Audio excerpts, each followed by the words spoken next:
сойдется. Пусть небо прозрачно чистое синевою к сердцу прикоснется. Ты просто живи и дыши, и люби. И каждый, кто дорог, пусть рядом остается. И каждый, кто дорог, пусть рядом остается.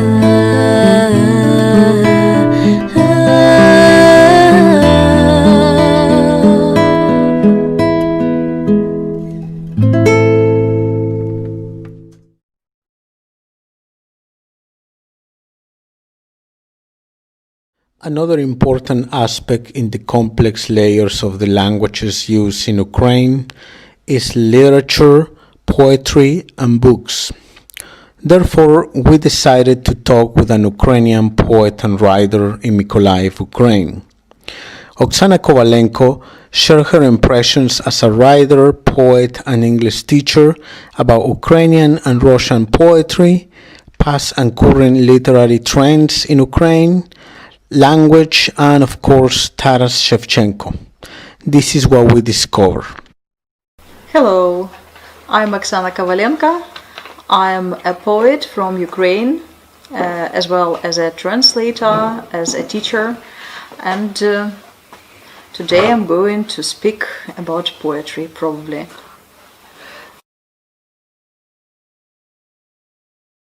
Well, I can't say that I'm a very famous poet. Somebody still call me a young poet, and you know, maybe it's because I have been writing only since the year 2000. I mean, some more or less serious publications appeared in books or magazines and in different anthologies. And I have published only 2 books so far. So these are they. So it was the last one. Okay. I like it much because I like its design. Because I created it with the artist from Belgium, if I'm not mistaken. Okay. And my first book is a little bit more modest. So it is not so big. It has fewer poems, and well, you know, the most poets probably have like some doubts about their first book. They think that probably if they had chance to make it, to create it again, yes, they would do it in a different way.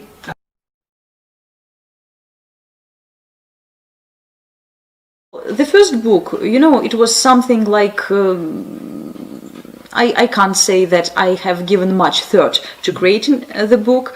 I just maybe collected what I thought was the best, and so these were poems about nature, about seasons, something about love, something about growing up, by the way, because it was a kind of topic that bothered me, and there are different things here, and I can't say that these poems are combined by a single topic. But the second book has a more rigid structure. It consists of 3 parts. The first part is called angels. The third part is called dragonflies, and the medium second part is called end. So it's like angels and dragonflies. Well, and it's a kind of you know, spiritual trip of a soul, so which develops, which reaches, which grows, changes, transforms during this trip.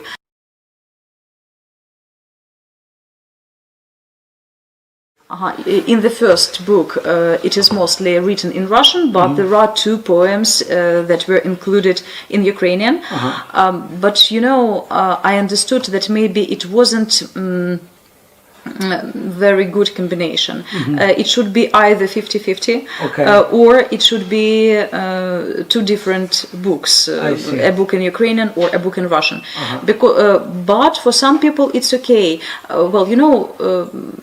Maybe I even met a poet who tried to create poems in both languages simultaneously, Wow. but actually I didn't like it. I see. I see. So I tend to use only one language in poems.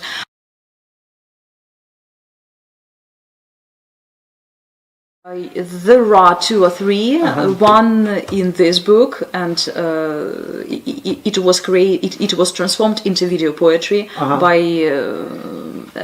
a film director or producer, so a filmmaker, a person who can do it, Yes. who films something.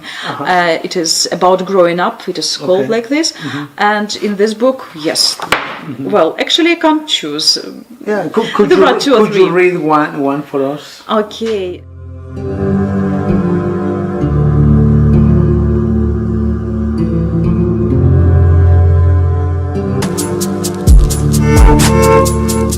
Взрослеют под кожей, ранами, язвами, спайками, когда болит.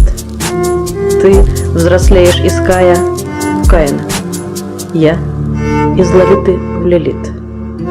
Взрослеют из плоти в глину, из моря в песок. Наша синяя птица взрослеет в ворону из пластилина. Кровь в березовый сок.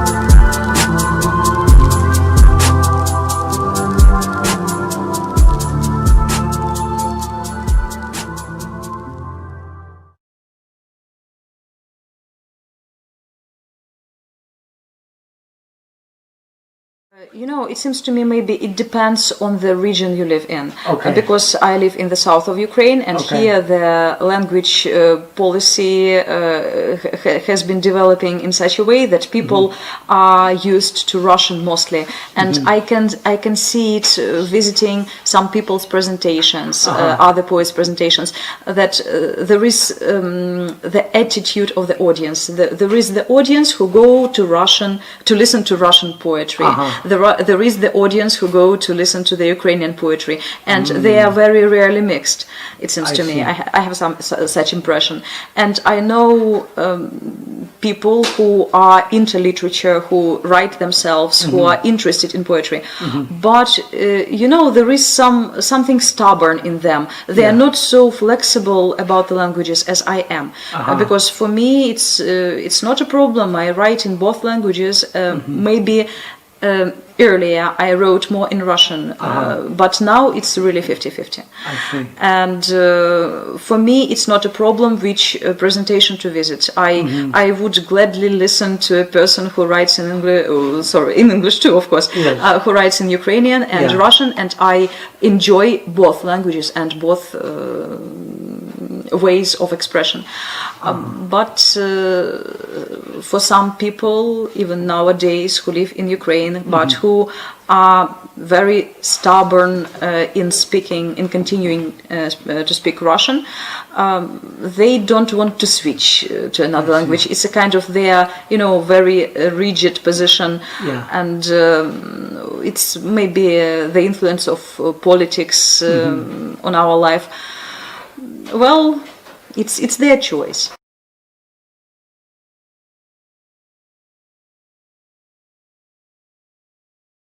Yeah, of course, their feeling, their how to say it, the taste of a language is definitely different. I would say that I experiment with language more with Russian language. Maybe it's because I am used to it. I have been speaking Russian since my childhood, and I learned Ukrainian a little bit later when I was a student. So pretty late. Yeah. And what I noticed about my poems that it's more difficult for me to experiment in Ukrainian, maybe because I am not so fluent in it. So I would like to call it my native language. So it is my mother tongue. I feel it, but I don't speak it every day. So I'm not so fluent in it. So the things I create in Russian, I create in Ukrainian, are a bit traditional. I see. So I don't feel fluent in it. That's see. It. That's the thing. I see, interesting. So if you were a balanced bilingual, if you were fluent in both languages, I guess you would have the same emotion to write in either language. Probably, but I don't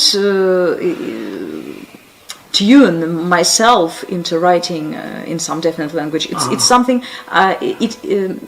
Some line appears in my mind, and it can come in any language. So I don't know what it depends on. So it just appears, and I sit down and I write, and I don't choose what I will create. I'm just like medium. I see. Yeah, in the research that I've been doing, a lot of Ukrainians say, we love Ukrainian more because when you really speak it, fluently and nicely, they say that it is more melodic. They say it's like a song. Definitely. I like Ukrainian, traditional Ukrainian songs. They're really beautiful, not like the Russian ones. So it's softer. It is much softer. When I was speaking to people who live in Russia, our Russian language, I mean the people who speak Russian, the Ukrainian people who speak Russian, their Russian is different from the Russian language of people who live in Russia. Russia, yes. Okay, and the Russians said that you sound very soft, you sound very mild. So it seems to me that this is the interference of interlapsing of two languages. Yes, that Ukrainian still influences our pronunciation, our ways of expressing ourselves. So it's our Russian is not pure Russian. It is still a mixture of Russian and Ukrainian, and I think it's good.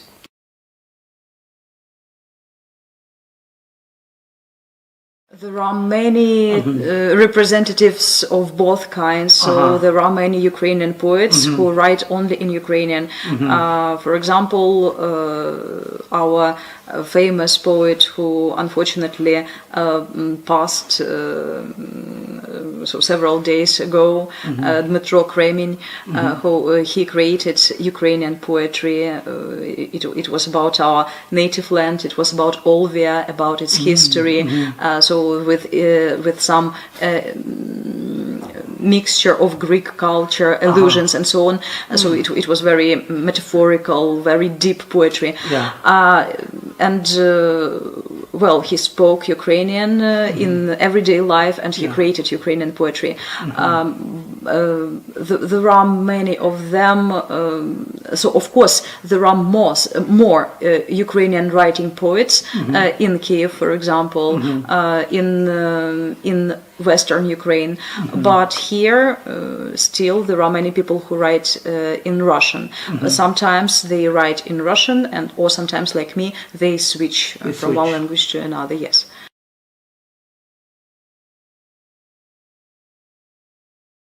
Well, I don't always follow the news about the events in literature, but during the last 5 years, maybe, there was a boom in publishing Ukrainian books. And there is a certain demand on all Ukrainian, and including poetry and literature. I also try to buy Ukrainian books because they are really of good quality. Since recently the publishing houses tried to hire translators to create a good translation, quality translation of foreign literature. And you know, I like very much buying books in Ukrainian, for example, by Conan Doyle. I have several books in Russian, but I bought this huge Ukrainian translation of detective stories about Sherlock Holmes, and you know, I enjoyed reading it. It was very good. It was of very great quality. The same, I buy books in Ukrainian for my daughter. For example, I would like her to read the good translation of Harry Potter. I see. Yes, and the Ukrainian translation of Harry Potter is much better than the Russian one. I see. And the Ukrainian publishers have managed to do it. They have managed to offer something really terrific, something brilliant, and I just enjoy buying books because it's really pleasant to look at them. The work of designers, the work of translators. So everything is done at a very high level, and what is good, of course, unfortunately, we depend on politics very much here. But in last maybe 5 or 10 years, there have been maybe more stimulation of this process. So government created the opportunities for these businesses to develop, and. We have such kind of situation that publishing houses educate their readers. They grow the readers. They create the necessary atmosphere. They create the demand, and there are more and more people who would like to join this book community. And there are several huge events like forums which take part in Odessa, Lviv and Kiev, where you can buy many books, you can meet a lot of poets and writers, you can listen to their interviews. So there is a huge movement, and many people really feel proud of what is going on in this sphere. So this literature develops, and it's just amazing.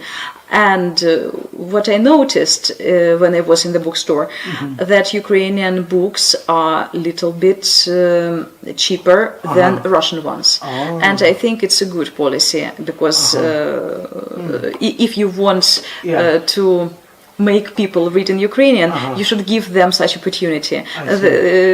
Even from this point of view, they will think maybe they would like to save a little bit, so they would buy the Ukrainian version of, let it be Harry Potter, but not the Russian one. I see, very interesting. Yeah. But I don't know, maybe I hope that this tendency won't change. I just hope that everything will continue as it is. I wouldn't like Ukrainian language and literature to be halted, stopped. I see, interesting.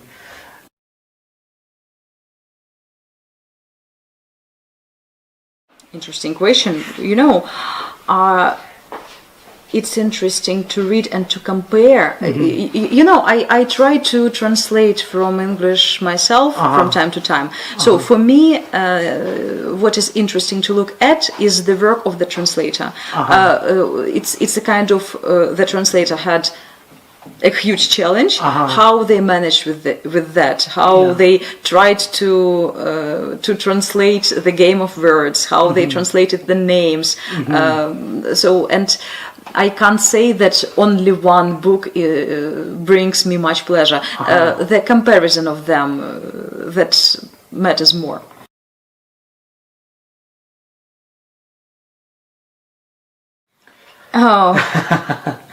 Everything depends on politics, you know. So if we are conquered for one more time by Russia, if we become the feudal state again for one more time, and if Russia again will try to suffocate Ukrainian language and literature and culture.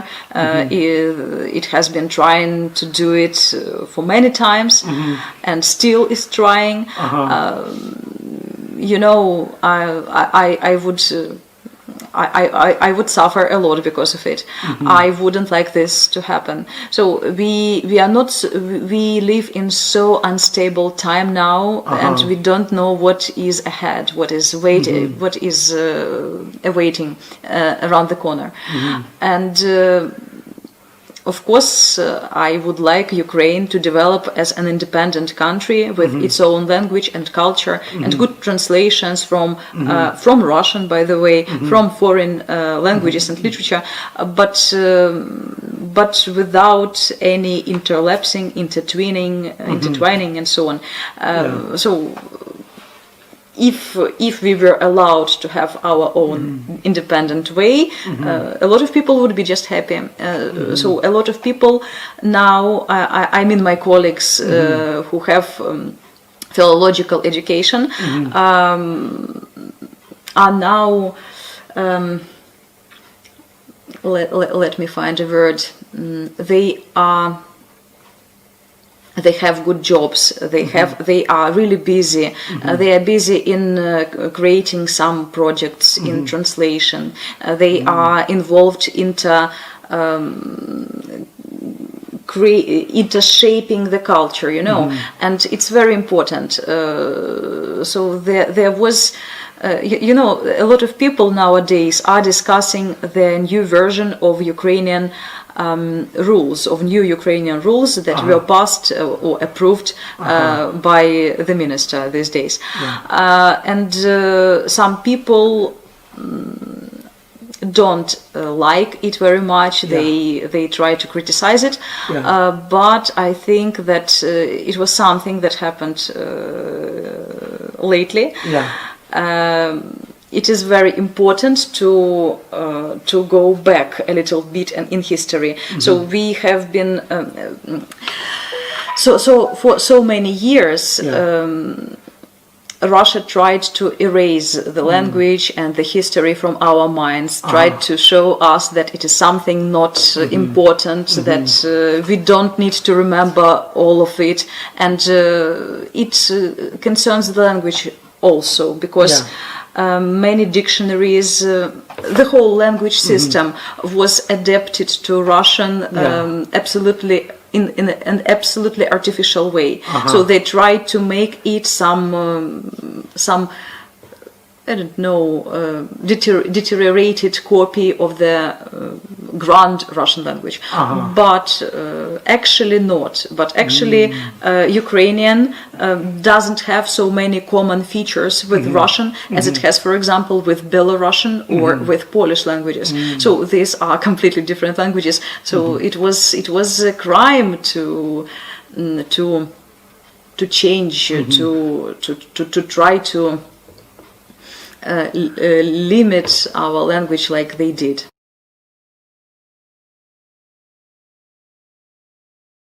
Well, again, this is their fight for independence. Again, so you know, in literature, so what I can say, that there are maybe two approaches, not two approaches, two trends in Ukrainian literature. So you know that Ukraine was divided between two empires, the Austrian and Hungary Empire and the Russian Empire, and Ukraine has almost never been independent. So they and their dialects, which or versions of Ukrainian language which writers and poets used, were completely different. So one dialect of Ukrainian language that was under Austria and Hungarian Empire. So it was something very difficult maybe to read, and because Ukrainian language absorbed a lot of features and words and vocabulary from corresponding languages from the countries it was under. The same refers to the Ukrainian language that was under Russian Empire. So, and these languages and these kinds of literatures developed in a very different way. And after Ukraine was united into a single country under the USSR, and it was destroyed step by step, and there was only one genre that dominated in literature.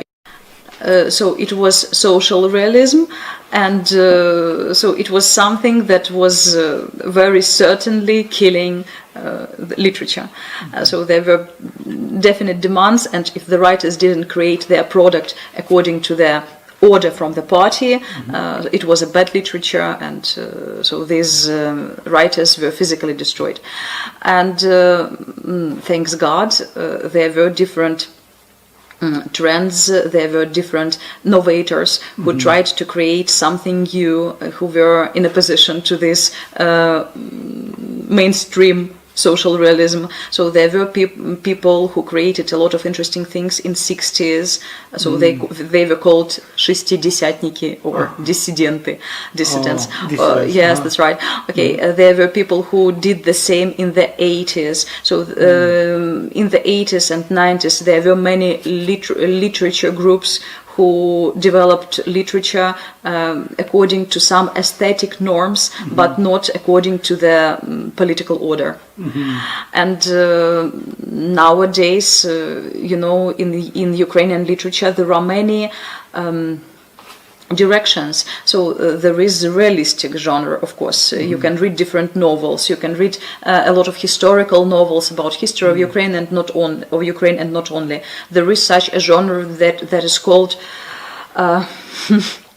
Chimerny roman. So it's like novel about some mystical novel. Yes, and there is a fantastic. Absolutely terrific writer Halina Pagutyak, who created a lot of novels in it. There is postmodern literature, for example, Andruchovich.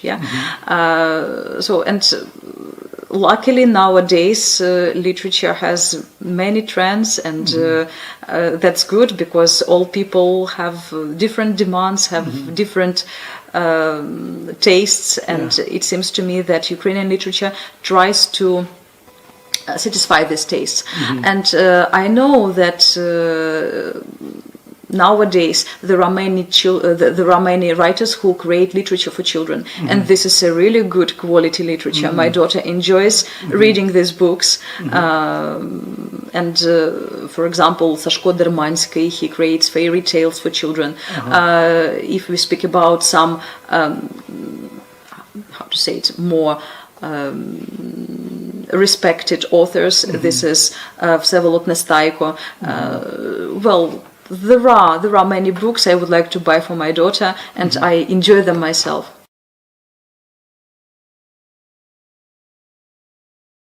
Probably he did the same as Alexander Pushkin did for Russian people, because in the times of Pushkin, French was very popular, and to speak Russian it was something not very noble. But with Taras Shevchenko it's a little bit different, because he wasn't an aristocrat. He was himself a person from simple people, from populace. From the masses, from the masses, probably. Okay, so he wasn't grown up as an aristocrat, and after he has become an adult, he paid attention to Ukrainian. No, he saw the differences, the attitude to the Ukrainians as to slaves from the side of the Russian people, or from the side of the Polish people. So he could see it from his childhood. He absorbed all of this. He just, it seems to me, he wrote a lot from his own experience. He just spotted injustices on every step of his life, and he spoke about what he saw in Ukrainian in his mother tongue. It wasn't such situation that he wanted to be different from everybody. It's like he he spoke out his soul. He expressed himself with the in a very logical and maybe the only possible way he could. I see. And it's just great. We were lucky that he didn't switch to Russian. Yeah, I see. So how was this process that, you know, I remember I have been learning that he traveled to St. Petersburg, and I'm not sure if he lived there for some time, but Yes. how was this process where he was able to spread the word? How did he do it? Well, of course, it was a risky, maybe, step, and of course, he didn't satisfy the needs of the people who were around him. Of course, they didn't understand him. Of course, he was punished for his ideas, and he was sent to Caucasian not mountains, but to some village where he had to serve, to undergo some service, like army service, that deteriorated his health, and it seems to me, you know, that the real poet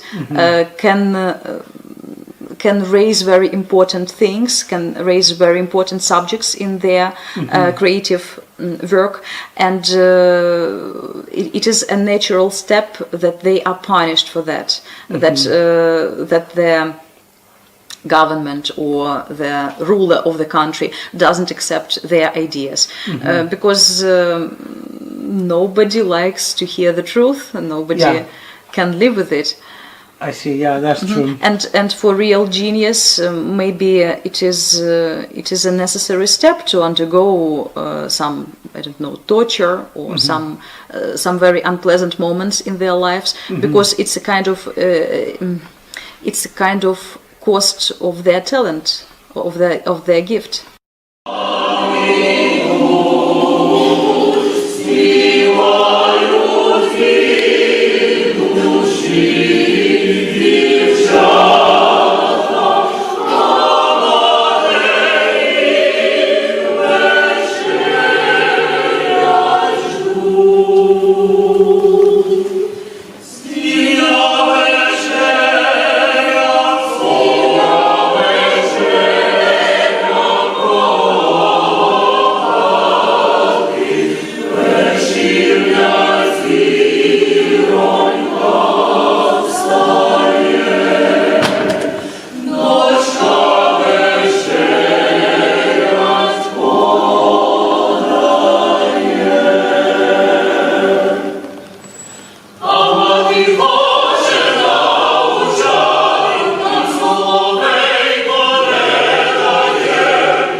Музика плаче, забиває, алмазом добрим, дорогим сіяють очі молодіє. Витає радість і надія, і всі танцюють.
Again, it was the influence of politics, because there were no opportunities for the writers to create in their own language, in their own country. So they had to switch into Russian if they wanted to continue to be writers. Yes, if they had, if they wanted to have the opportunities to be published. So they had to go to Moscow, to St. Petersburg, to try this or that way, to switch into another language and to have chance to publish a book. Well, I don't know if we can judge them for that. So it's like a question of survival. It's like a question of finding your own way, or it's a question of well, a person can remain a writer despite the language they use. So, speaking about our separate way, of course I would like it to be separate, but it's impossible to cut Russian from Ukrainian, unfortunately. There are so many people who consider themselves to be Ukrainians, but they continue speaking and writing in Russian. So what to do in this case? It's like of course they have been brainwashed. Of course they have been raised in such a surrounding that promoted Russian language. So they can't just switch so easily to Ukrainian one, because they can't. It is still a difficult work. I see. No, makes sense. Yes. But there are some poets in our city that write in Russian. They call themselves Ukrainians, and they say it's okay if we write in Russian. We still belong to Ukrainian literature. We still belong to Ukrainian culture. We don't belong to the Russian one. So they don't think that language shapes their identity. Well, and again, it's a tough question. It seems to me people should decide this question, this issue on their own. What they want to be associated with. It's difficult to choose. It's difficult to say. Well, on the one hand, there was such not disputable. So the question that causes arguments, what is the adjective for that? Something that is polemic.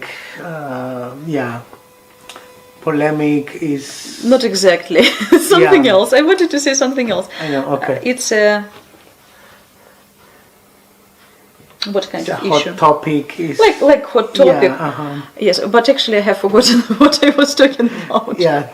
No, it's all right. I like your response, because now I'm realizing, I have interviewed a lot of people within Ukraine, and there's people who are against Russian language, and they say Ukrainian because it's our language, we're patriotic and all of that. And in my mind, I'm also patriotic, but I use Russian. But that's the point, that they in my mind, I guess they see Russian language as it belongs to the Russians. But I like your response. It's because of the Russian policy. Policy, They use it as a weapon. Yeah, exactly. So they say if these people speak Russian, they are ours. They belong to our community. So it's not true. Yeah. I don't belong to them. I speak Russian. I create in Russian. This is an interesting language, but still I don't belong to them. Yeah. It's like it's like what was the name of this poet who wrote in the enemy's language? So there was a poet who undergone the concentration camp. He survived, but it was so he had such a famous quotation: "How poetry is possible after Oswiecim," and so he was Jewish, but he continued writing in German. German. It was the enemy's language, and he tried to not to destroy a language from within, but it was a kind of attempt to break the system of this language. He experimented with it. This reminds me of this idea of world Englishes. When England colonized, they have many colonies, especially in Africa, Asia, and etc. So then what happened? All these African countries, colonies, they adopted English, yes, but they made it their own. They took it and they say, okay, we're all using English for communication, but we don't belong to the British. They make language their own. So I think what is happening now, and I like your response because I think that corroborates what I'm thinking. Yes, in certain parts of Ukraine, Russian is spoken, but as you mentioned, the Russian that is spoken in Ukraine is completely different from the Russian spoken in Russia. So it's, I guess almost I want to call it, it's a Ukrainianized Russian because it has your culture, your nuances, etc. So I think that's very, very powerful. And I guess, thank you very much. Thank you. Thank you. It was my pleasure. Thank you so much. One important aspect we have discovered as well is the multicultural and multi-ethnic population in Ukraine. As a result, we have found different diasporas in Mykolaiv. We have recorded their perceptions in terms of Russian, Ukrainian languages, as well as their heritage languages. Here we have some samples from adults and children reciting poems in their native languages. Мова солов'їна, ніжна, рідна, мила, крила розпустила, словом засліпила. Твої слова то наче перли, твої слова то самоцвіти, ти різнобарвна і квітуча, слова твої духмяні квіти, ти наче хвиля та могуча, не згаснеш ти в серцях навіки. І ось весна, прийшла вона, знов зеленітиме трава, гарненькі квіти розквіта. Маленькі хлопці та дівчата біжать усі її зустрічати. Усі птахи враз повернулись, річки до сонця пригорнулись. Та всі вже бавляться та грають, і всі весну, всі обіймають. Солов'ї розливаються ніжно у зеленім веснянім гаю. Син до матері каже: ця пісня дуже схожа на мову твою. Посміхається мати до сина.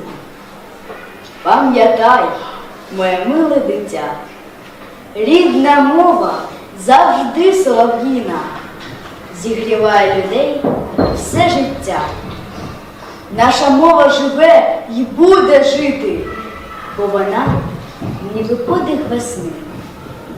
Пам'ятайте завжди про це, сину, рідне слово, тепло в огні.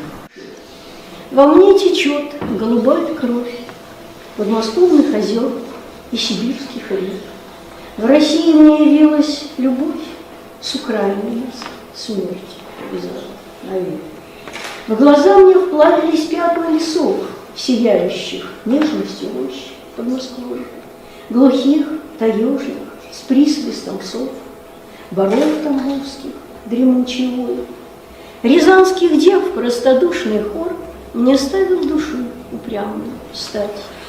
Архангельских изб кружевной узор манил меня жар птицей стать.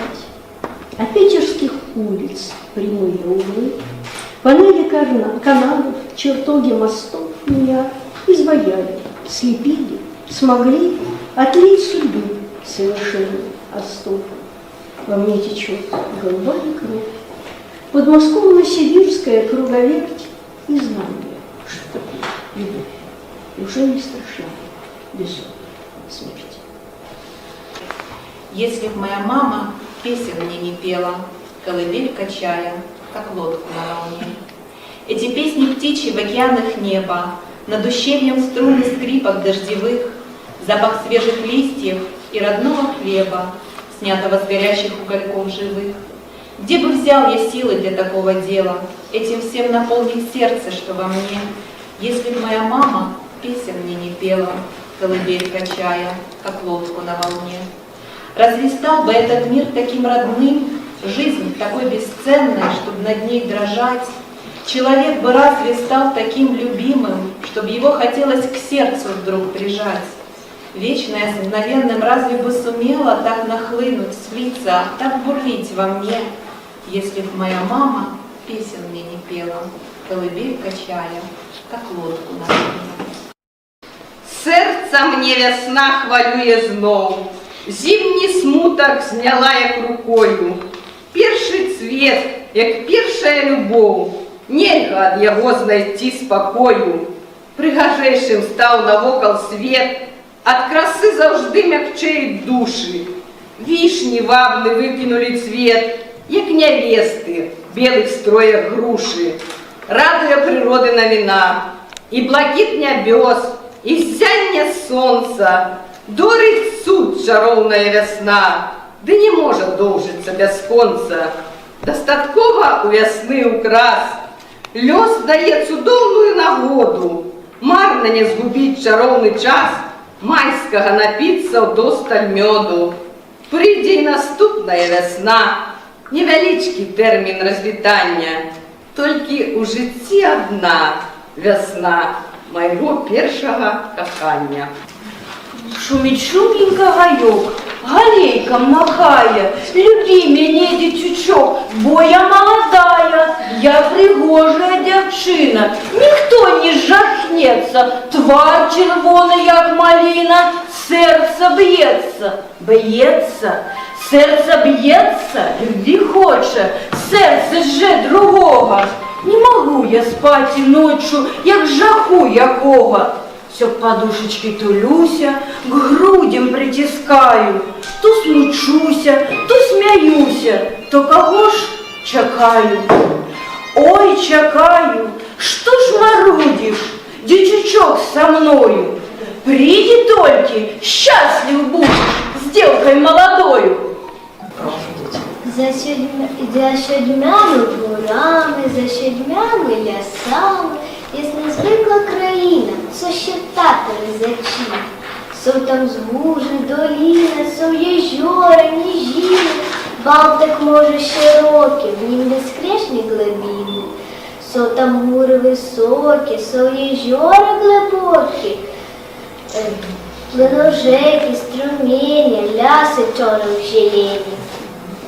Там же прекрасно еще писа, где ченство любит тянучи тиша, где еще чисто плыну ручая и нескаженный сол обучая.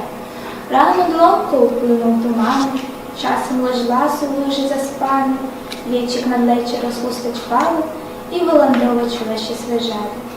Если услышишь туржение кони, то люди мая сердце на длоні, то слонку вставили в спані цалки, а лоджі живуть є ще русалки.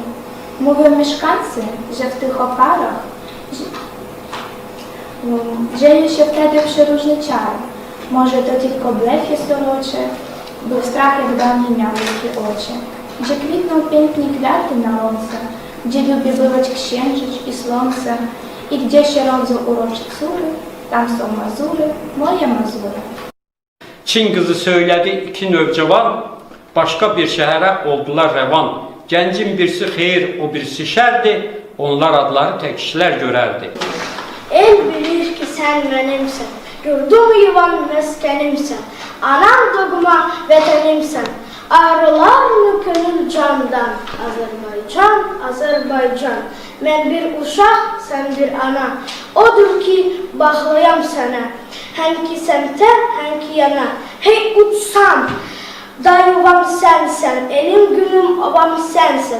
Çok geçmişim bu dağlardan, durna gözlü budaklardan, eşitmişim uzaklardan, sekit ahan arazları, sınamışım dostu yar. Սիրտս ցավում է ավերակ դարձած քաղաքների համար, հունցքի սպասող արյունաշաղախ հասքերի համար, հլված հանքերում ամեն մի զոհված բանվորի համար, սրտին սեղմած ձեռքով քո հիմնը երգող մանուկների համար, թշնամու ձեռքին խաղալիք դարձած զինվորի համար, խաղաղ օրերին զավակին կորցրած թշվառ մոր համար, Ուկրաինա, երկիր սիրելի, սուրբ հավատքի ու ընկերության, երբ դու ինձ դարձար հարազատ այսքան, քո նեղորերին միայն հասկացա, քո մասնիկն եմ ես դարձել հավիտյան, մաս միանանք, կազմենք միություն, Ուկրաինային տանք հզորություն, Աստծո ցանկությամբ չարին կործանենք,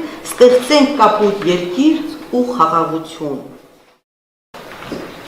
जहाँ चित्त भय शून्य है, जहाँ मस्तक उच्च रहता है, जहाँ ज्ञान मुक्त है, जहाँ जगत क्षुद्र घरेलू दीवारों से खंड खंड नहीं कर दिया गया है, जहाँ शब्द सत्यता की गहराई से निकलते हैं, जहाँ अनथक पुरुषार्थ अपनी भुजाओं को पूर्णता की ओर बढ़ाता है, जहाँ तर्क की निर्मल धारा ने अपने मार्ग को मृत रूढ़ी की भयानक मरुभूमि में नष्ट नहीं कर दिया है, जहाँ मन सदा विस्तृत होने वाले विचारों और कर्मों की ओर अग्रसर रहता है। ऐ मेरे पिता, स्वतंत्रता के ऐसे दिव्य लोक में मेरा प्यारा देश जागृत हो। Thank you. When you're a child, you can just fly on wings of dream. You're learning how to live and win, and that's not all. When you're a child, even if life is overcast, you can find happiness in mass, it's first to all.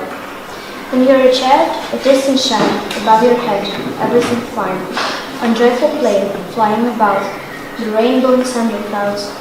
Just if your heart is kind and clear, you will find some friends who are near, and stay a child just in your soul, and that's not all. I have outlost all desire, my dreams and I have grown apart. My grief alone is left in dark, the greenness of the empty heart. The storm of ruthless dispensation have struck my flowery garment now. I live in lonely desolation and wonder when my end will come.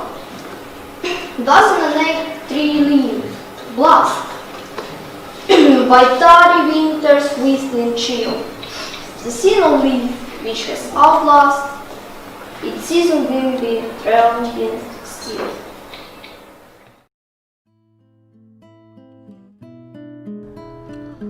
Unequivocally, poetry and literature go hand in hand with language, and this is the case of Ukrainian language. My colleague Oksana Kovalenko showed us the interrelation of both Ukrainian and Russian languages with literature and poetry. From her observations, the choice and use of language in literature evidently depends on the location we are within Ukraine. What fascinates me is the choice of language when writing literature. Depending on the language they are raised, some poets and writers choose the linguistic channel they desire to write about.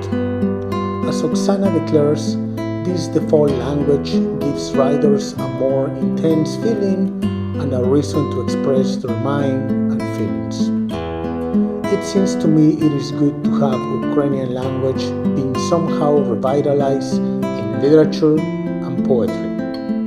What matters also is that both Ukrainian writers who are native speakers of Russian and Ukrainian still continue writing about their feelings, their souls, their passions, and their culture. As a consequence, we even have new genres being created, developed, and even being reinvented. We have genres such as mystical novels, postmodern literature, children's literature, fairy tales, amongst others. Another good thing is the government's push and support to publishing companies to make Ukrainian books more accessible to the population. Books, literature, poetry, and knowledge create literacy and education, but also, as Oksana declares, new proud communities under national language are being developed. This gives people an opportunity to meet their local writers in person.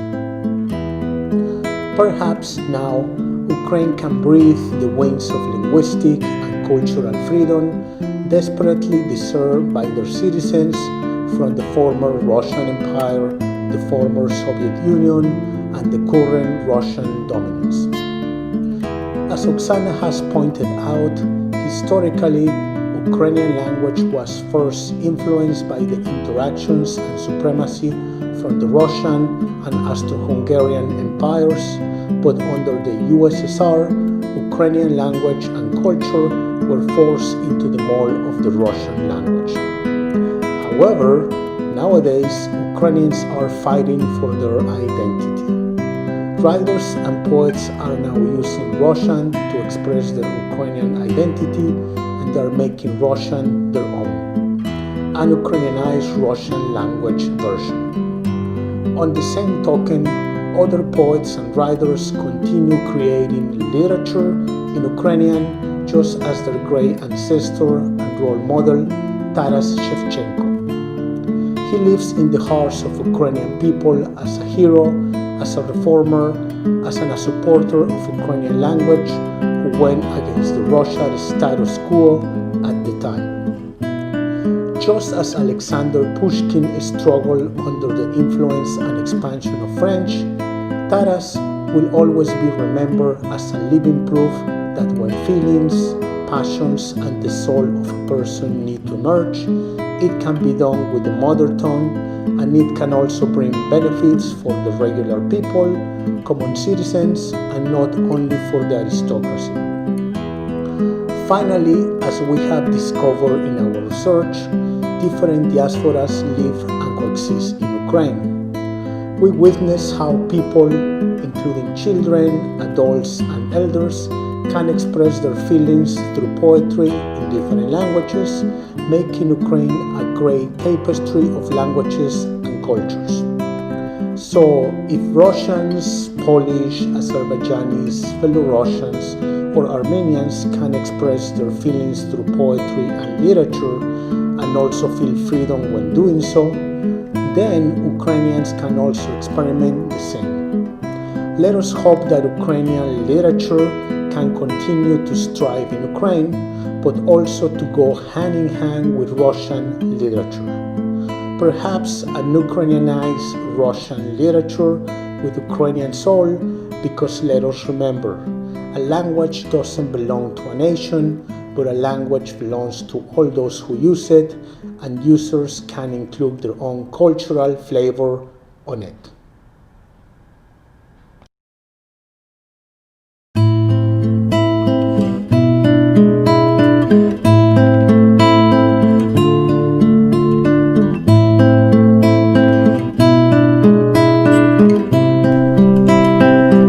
Оставайся собой, улыбайся рассветом и уверенным шагом вперед, навстречу весеннему ветру. Жизнь прекрасна, смотри, сколько лучиков светлых вокруг, океаны любви и улыбка, что дарит друг.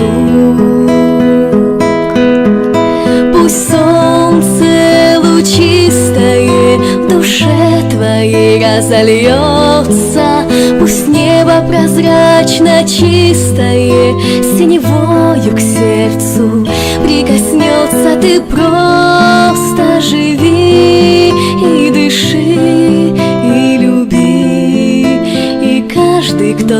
дорог, пусть рядом остается.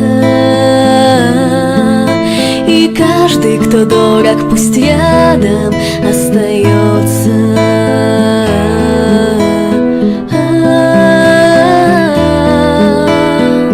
Даже если вдруг гром град по сердцу обильно, есть на свете родимый дом, где поймут, а ведь любят так сильно. Рядом пусть будет та, для которой ты смысл и счастье. Нежным взглядом она защитит от беды ненастья. Пусть солнце лучистое в душе твоей разольется, пусть небо прозрачно чистое синевою к сердцу прикоснется. Ты просто живи, дыши и люби, и каждый, кто дорог, пусть рядом остается. И каждый, кто дорог, пусть рядом остается.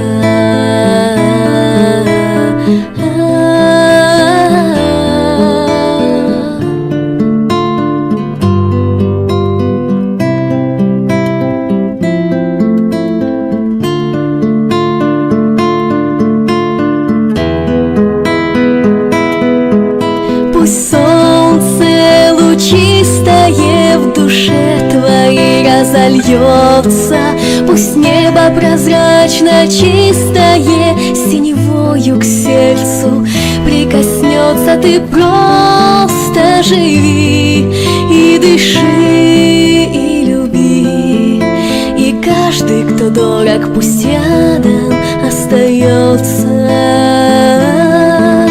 И каждый, кто дорог, пусть рядом остается.